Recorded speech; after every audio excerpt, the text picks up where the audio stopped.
بسم اللہ الرحمن الرحیم۔ السلام علیکم ورحمۃ اللہ وبرکاتہ۔ جی ناظرین، کیا حال ہے؟ ٹھیک ہے؟ خیریت ہے؟ مزاج گرامی کیسے ہیں؟ سب اچھا چل رہا ہے؟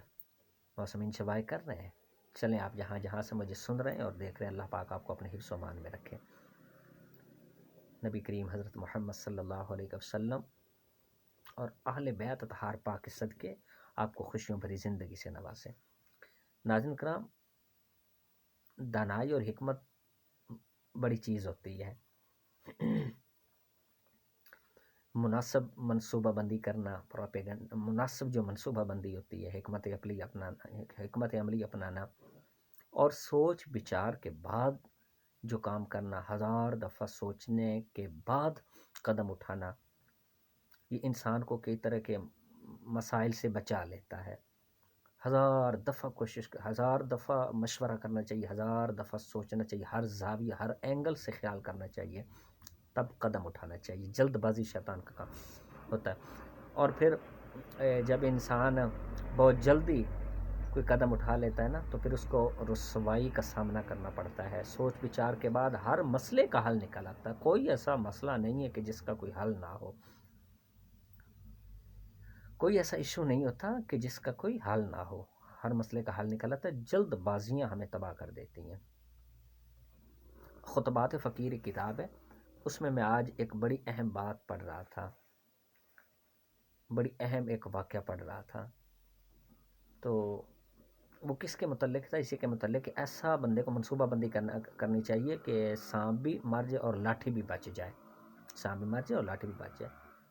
ہر مسئلے کا حل، تعلق توڑ لینا، منہ موڑ لینا، ناطہ ختم کر دینا، یا جو ہے نا ہتھیار اٹھا کے کسی کی جان کے در پہ ہو جانا، یہی تمام مسائل کا حل نہیں ہوتا۔ 1000 ایک طریقہ ہوتا ہے ایک مسئلے کے حل کے پیچھے۔ جہاں مسئلہ بنا ہوتا ہے نا، جہاں مسئلہ کھڑا ہوتا ہے، اس کے اندر ہی کئی ایسی شاہراہیں نکلتی ہیں جو مسئلے کے حل کا سگنل دے رہی ہوتی ہیں، لیکن ہم توجہ نہیں کرتے، حکمت عملی یا منصوبہ بندی نہیں اپناتے۔ تو وہ میٹرک میں ہم نے ایک سبق بھی پڑھا تھا، یہ پری چیرا لوگ۔ وہ کس تناظر میں تھا کہ ہم بظاہر سامنے تو کچھ اور ہوتے ہیں، لیکن پس منظر ہمارا کچھ اور ہوتا ہے۔ تو ہم جب کسی کو سامنے عزت نہ دے سکیں تو اس کی خوبیوں سے یا خامیوں سے واقف ہوں، تو پھر پس منظر میں یا سائڈ پہ جا کے تو ہم اپنے دل میں کوڈ ورڈ ایسے بنا لیتے ہیں، اس کی شخصیت کی طرف اشارہ کرتے ہیں۔ ہم اپنے ذہن میں اس کا تخیل، کوئی ریسپیکٹڈ تو نہیں لیتے، انہی کوڈ ورڈ جو ہوتے ہیں، خاص قسم کے الفاظ بنا لیتے ہیں نا، یہ پھر ہم انہی کے ذریعے ان کو سمجھتے ہیں، ان سے منسوب کرتے ہیں، یوں اپنے دل کو ہم تسلی دیتے ہیں۔ پریچیرا لوگ جو سبق تھا، اس کا بھی اسی طرف اشارہ ہے، یہ ہمارے اس ذہنی تخیل کی طرف۔ وہ خطبات فقیر میں یہ بات بڑی عجیب سی لکھی ہے، واللہ علم بالکل صحیح بھی ہو سکتی ہے، غلط بھی ہو سکتی ہے، شاید ایک تخیل انہوں نے بھی لکھا، حقیقت نہ ہو شاید یہ بھی، لیکن جو میں نے پڑھا ہے وہ آپ کے پیش خدمت ہے۔ وہاں لکھا ہوا تھا کہ یہ جناب کا لفظ ہم استعمال کرتے ہیں، یہ کہاں سے بنا ہے، یہ کیوں منسوب کیا جاتا ہے، کہ اس کی جو وجہ تسمیہ ہے وہ کیا ہے، وہ کس بنا، یہ لفظ کیسا ہے، کیسے یہ لفظ ہم میں آیا، کیسے ہم استعمال کرتے ہیں، کیوں بنا یہ لفظ۔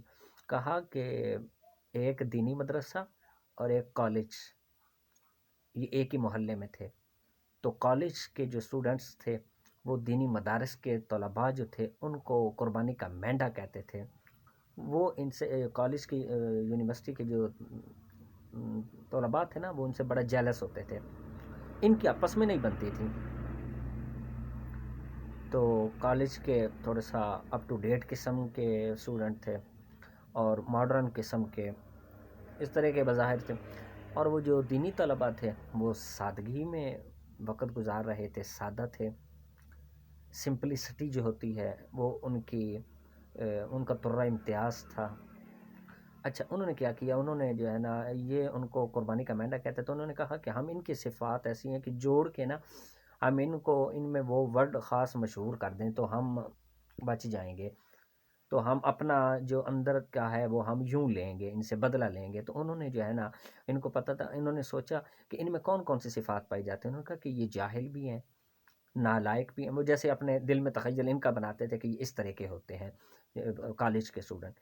اچھا تو انہوں نے سوچا کہ یہ جاہل بھی ہوتے ہیں، نالائق بھی ہوتے ہیں، احمق بھی ہوتے ہیں اور بیوقوف بھی ہوتے ہیں۔ اب انہوں نے اس لفظ کا ایک ایک حرف لے کے، جیم سے جاہل، نون سے نالائق، اور الف سے احمق اور بے سے بیوقوف، ایک ایک حرف لے کے یہ لفظ بنا دیا۔ اب یہ لفظ بن گیا جناب۔ اب جب بھی دینی مدارس درس کے جو طلباء تھے وہ کالج کے جو طلباء تھے ان کو ملتے تھے تو یہ جناب جناب کہہ کے بظاہر ان کی نظر میں یہ بڑا اعلیٰ لفظ استعمال کر رہے ہوتے تھے، لیکن حقیقت میں انہوں نے یوں لفظ کو ان کے صفات کی وجہ سے حاصل کر کے تو یوں ایک لفظ انہوں نے ترتیب دیا تھا، تو ایک ایک حرف لے کے لفظ ترتیب دیا تھا کہ جس میں حقیقت ان کے اپنی جو خامیت چھپی ہوئی تھی۔ تو یوں لفظ جناب کا منظر عام پر آیا، تو وہ یوں انہیں جب بھی ملتے کالج کے اسٹوڈنٹ کو وہ دینی درس کے طلباء جناب جناب کہہ کے پکارتے تھے، جو بڑی عزت والا لفظ نہیں تھا۔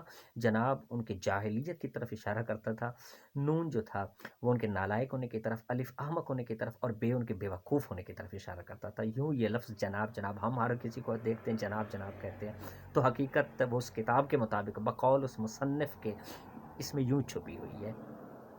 تو اب خود سوچیں ہم نے جناب ایک دوسرے کو کہنا یہ نہیں کہنا، تاریخی شاید بات ہو یہ، تو وقت سے متعلق ہے، تاریخ سے متعلق ہے کہہ لیں اسے۔ اب اس کی تحقیق تو کوئی محقق ہی کرے گا کہ جناب کا لفظ واقعی اس طرح پیدا ہوا یا واقعی کوئی لفظ ہے اردو کا یا تو کسی اور زبان کا۔ چلیں اللہ تعالیٰ آپ کو اپنے حفظ و امان میں رکھے، اچھی لگے تو کمنٹ سیشن میں حوصلہ افزائی، بری لگے تو معذرت۔ تو ساتھ ریکویسٹ ساتھ یہ بھی ہے کہ میرے اس چینل کو سبسکرائب، لائک اور ہو سکے تو شیئر بھی کر دیجئے گا میری ویڈیوز کو، تو سبسکرائب اور لائک کرنا مت بھولیے گا۔ اللہ تعالیٰ ہم سب کا حامی و ناصر۔ السلام علیکم۔